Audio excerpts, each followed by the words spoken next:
Once upon a time, deep within the heart of Silverwood Forest, there lived a gentle witch named Elowen. Unlike the witches whispered about in scary tales, Elowen was kind and compassionate, with a deep connection to the forest she called home. Her cottage was made from twisted vines and moss-covered stones, blending so perfectly into the forest that travelers often passed by without even noticing it. The roof was a patchwork of leaves, and the windows glowed with the softest golden light every evening. Elowen spent her days caring for the animals and plants that filled the forest. She knew every tree by name and could speak with the creatures of the woods in their own languages. The birds would sing to her about the sky, and the foxes would share their secrets of the earth. Her magic was not one of grand spells or potions that granted power, but of gentle enchantments that mended the broken wing of a bird, helped flowers bloom even in the harshest winters, or guided lost travelers back to the safety of the village. Despite her kindness, rumors still swirled about her in the nearby town of Bramblebrook. People feared what they didn't understand. They spoke of her in hushed voices, warning their children to stay away from the forest and never to venture near the witch's cottage. But Elowen paid these stories no mind. She was content in her peaceful life, surrounded by the beauty of the woods and the friendship of its creatures. One evening, as Elowen was preparing for bed, she heard a strange sound outside her cottage, a soft whimper, like a cry for help.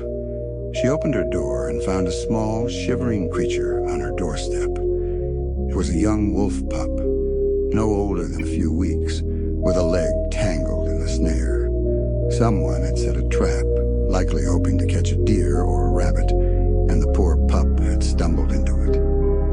Without hesitation, Elowen knelt beside the pup, whispering soothing words as she carefully freed its leg from the trap.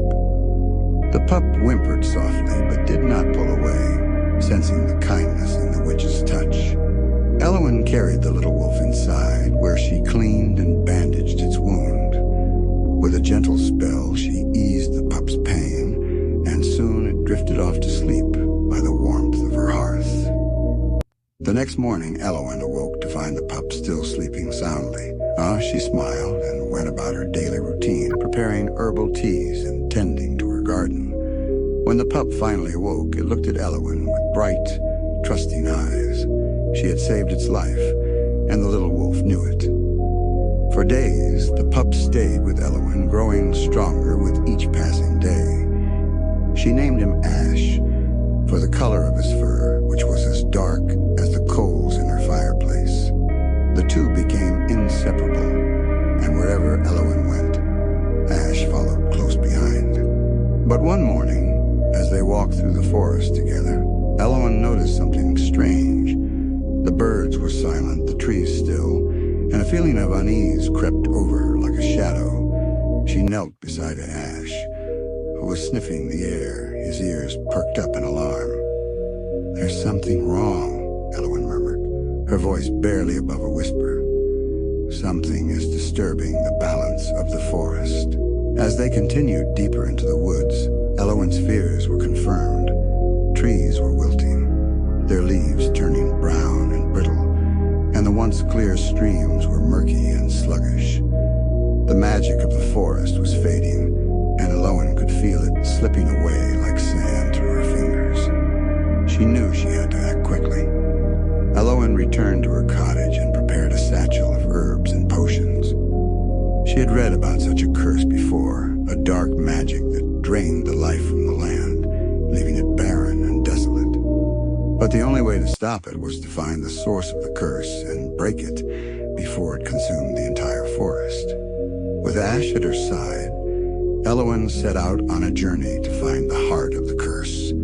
They traveled through the deepest parts of Silverwood Forest, where the trees grew so thick that not even the sunlight could penetrate. As they ventured further, the air grew colder and the forest darker, until they reached a clearing where the ground was cracked and lifeless. In the center of the clearing stood an ancient tree, twisted and blackened, as though it had been burned. roots snaked through the earth like the claws of some great beast, and at its base sat a figure cloaked in shadows. Elowen stepped forward cautiously, her heart pounding in her chest. "Who are you?" she called out, her voice steady despite the fear that gripped her. "Why have you cursed this land?"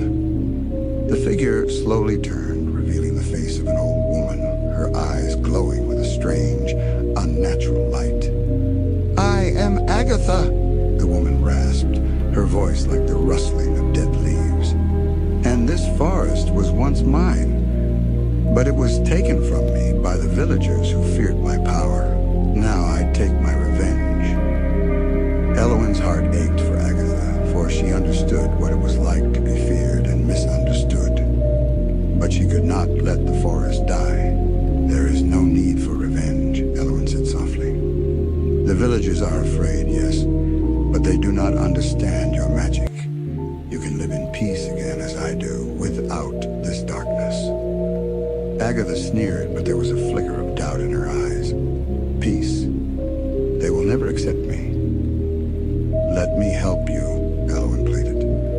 "Together we can restore the forest and show the villagers that magic is not something to be feared." For a long moment, Agatha was silent, her gaze fixed on the dying forest around her. Then slowly she nodded. "Very well," she whispered. "But if they turn against me again, I will not be so kind." With Elowen's guidance, Agatha lifted the curse, and the life returned to the forest. The trees stood tall and green once more. The streams ran clear, and the birds filled the air with their songs. The villagers of Bramblebrook, seeing the forest restored, began to change their hearts. They came to understand that magic, when used for good, could be a blessing rather than a curse. Agatha, too, found peace in Silverwood Forest, living alongside Elowen and Ash. The two witches became protectors of the land, ensuring that the balance of nature was never disturbed again. And so the forest thrived, and Elowen's cottage, hidden